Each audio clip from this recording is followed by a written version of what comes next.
আমাদের এই চ্যানেলের সমস্ত গল্প শুনতে এখনই সাবস্ক্রাইব করুন আমাদের ইউটিউব চ্যানেল হরর ভার্স। আজ আপনারা শুনবেন নীলিমা মজুমদারের কলমে তারানাথ তান্ত্রিকের গল্প গোপালপুরের গুপ্ত গুহা। গল্প পাঠে পার্থ এবং বিশেষ চরিত্রে রানা। শুনতে থাকুন আজকের গল্প গোপালপুরের গুপ্ত গুহা।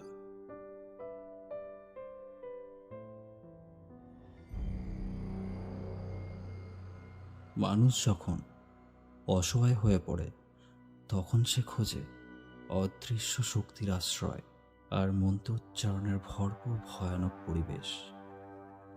এই জায়গাতে বসবাস করেন তারানাথ তান্ত্রিক।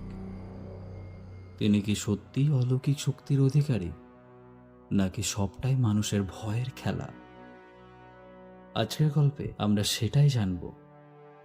তো দেরি না করে চলুন শোনা যাক আজকের গল্প।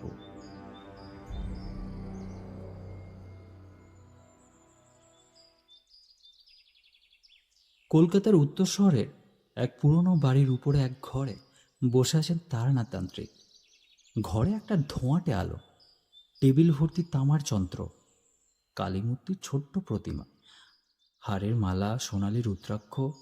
তারানাথের চোখ লালছে, হাতে সিগারেট, মুখে অদ্ভুত শান্তি। ঠিক তখনই দরজার শব্দ। তারানাথ ধীরে ধীরে বললেন, এসো। দরজা খুলে ঢুকলো এক মধ্যবয়সী কৃষক। শরীরে ধুলো, চোখ ভয় আর ক্লান্তিতে ভরা। আপনি কি তারানাথ তান্ত্রিক? হ্যাঁ, কি চাই?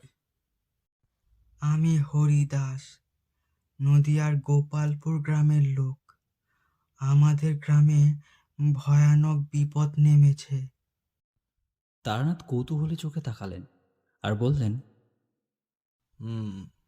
বলো, কি বিপদ? আমাদের মন্দিরের তলায় একটা গুহা আছে। সেখান থেকে রাত হলে ভেসে আসে নারীর কান্না, শঙ্খধ্বনি আর মাঝে মাঝে আগুন। কয়েকজন যুবক সেখানে ঢুকেছিল, ফিরে আসেনি। আমরা শুনেছি ওখানে এক অভিশপ্ত তান্ত্রিকের আত্মা বন্দী আছে। তারানাথ চুপ করে সিগারেটে টান দিলেন আর বললেন, হুম, গোপালপুর, তাই তো? আমি যাব। পরদিন ভোরেই তারানাথ রওনা হলেন।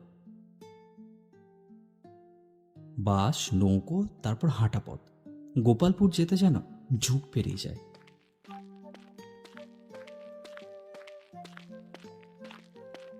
পথে বনের ভেতর দিয়ে যেতে যেতে তিনি হঠাৎ অনুভব করলেন কেউ যেন তাকে অনুসরণ করছে। ঝোপের আড়াল থেকে দেখা গেল মানুষের মতো একটা অবয়ব, কিন্তু তার মুখ নেই, শুধু ফাঁকা কালো গর্ত। ছায়াটা ধীরে ধীরে হাত বাড়ালো।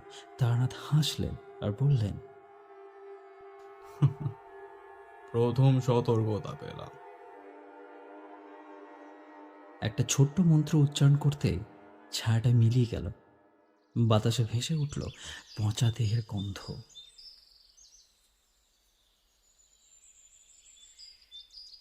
গ্রামে ঢুকতে দেখা গেল লোকজন আতঙ্কে ভীত।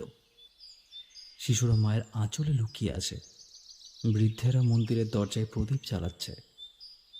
গ্রামের পুরোহিত রামেশ্বরবাবু এগিয়ে এসে বললেন, বাবা, আপনি না এলে আমরা শেষ হয়ে যেতাম। আমাদের পূর্বপুরুষরা বলতেন এই গুহায় বন্দি আছে এক ভয়ঙ্কর তান্ত্রিক, রুদ্রনাথ তান্ত্রিক। রুদ্রনাথ ছিল অমানুষ। বলির জন্য সে শত শত গ্রামবাসীকে হত্যা করেছিল। তার যজ্ঞের শক্তিতে অমরত্ব অর্জন করতে চেয়েছিল, কিন্তু শেষে মারা যায়।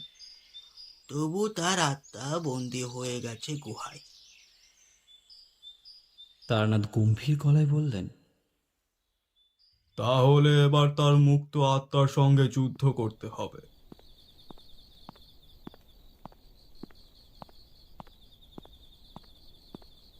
সন্ধ্যার পর তারানাথ গেলেন মন্দিরের ধ্বংসাবশেষে।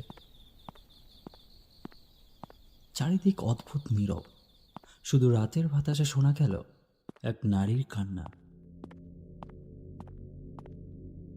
হঠাৎ মশালের আলোয় ভেসে উঠল এক নারীর অবয়ব, অর্ধেক মুখ, চোখ নেই, মুখ কেবল অন্ধকার। সে কাঁপা কণ্ঠে বলল, ফিরে যাও, ফিরে যাও তারানাথ, না হলে তোমার এখানেই শেষ। আমি তো এসেছি তোকে শেষ করতে, আমি নিজে নয়। তিনি মন্ত্রপাঠ করতে ছায়াটা মিলিয়ে গেল, কিন্তু পাথরের দেওয়ালে ফাটলে দেখা গেল সেখান থেকে বেরোতে লাগলো হিমশীতল বাতাস, যেন মৃত্যু নিজেই নিঃশ্বাস ফেলছে।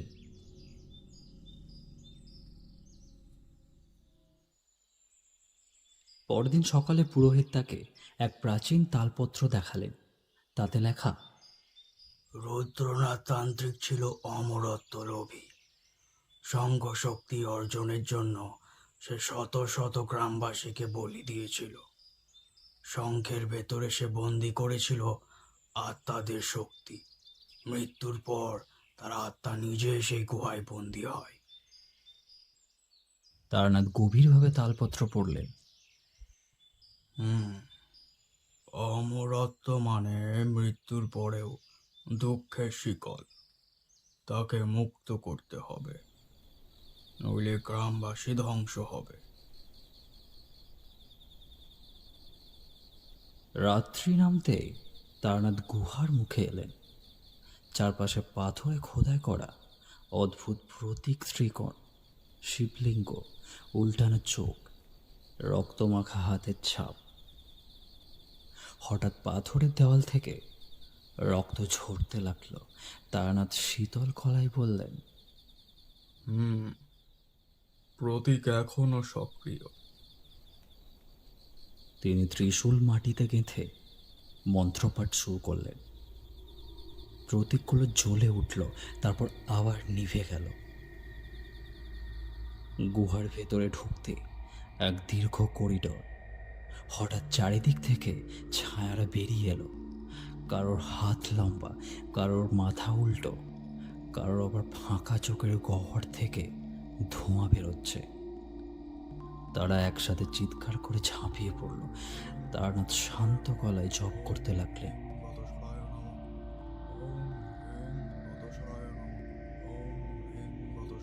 মন্ত্রের শব্দে ছায়ারা আগুনের মতো কুকড়ে যেতে লাগলো। তবু কয়েকটা ছায়া তার শরীরে হাত রাখলো।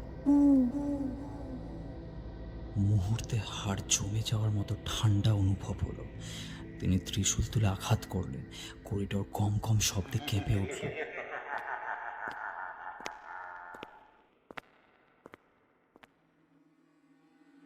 শেষে তিনি পৌঁছলেন গুহার কেন্দ্রে। বিশাল সভাঘর, মাঝখানে যজ্ঞকুণ্ড, চারপাশে কঙ্কাল বসে আছে, যেন এখনো যজ্ঞ করছে।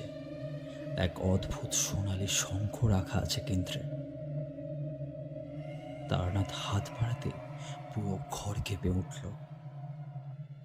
অন্ধকার থেকে ভেসে উঠল এক বিকৃত অবয়ব, রুদ্রনাথ তান্ত্রিকের আত্মা। তার চোখ রক্তলাল, শরীর আধা মানব আধা অগ্নিশিখা।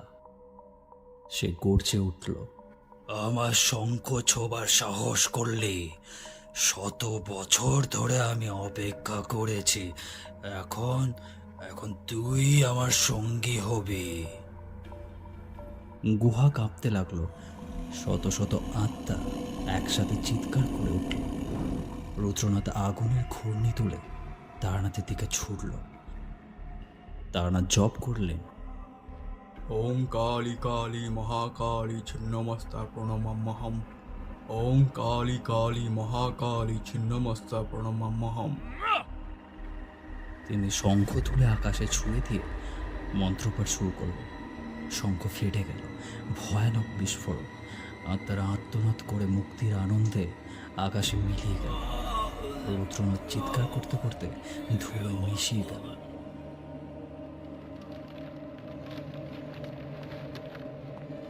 শঙ্খ ভাঙতে গুহা ধসে পড়তে শুরু করলো। পাথর ঝরছে, অন্ধকারে মশাল নিভে যাচ্ছে। তারানাথ প্রাণপণে দৌড়ে বাইরে বেরোলেন। পেছনে গুহা চাপা পড়ে গেল মাটির নিচে।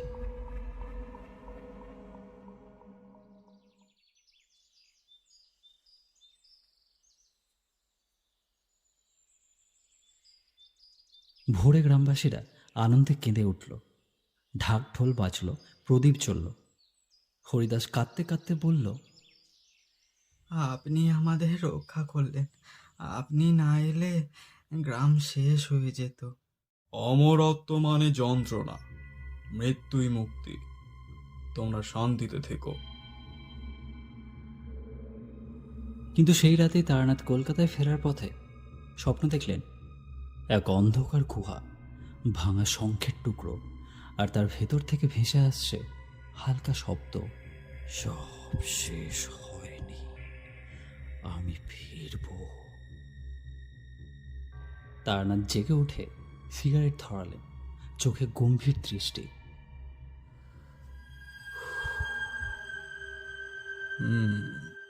তাহলে যুদ্ধ এখনো শেষ নয়।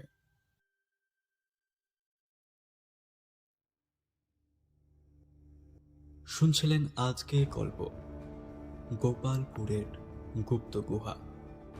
গল্পটা যদি আপনাদের ভালো লেগে থাকে তাহলে কমেন্ট করে জানাবেন।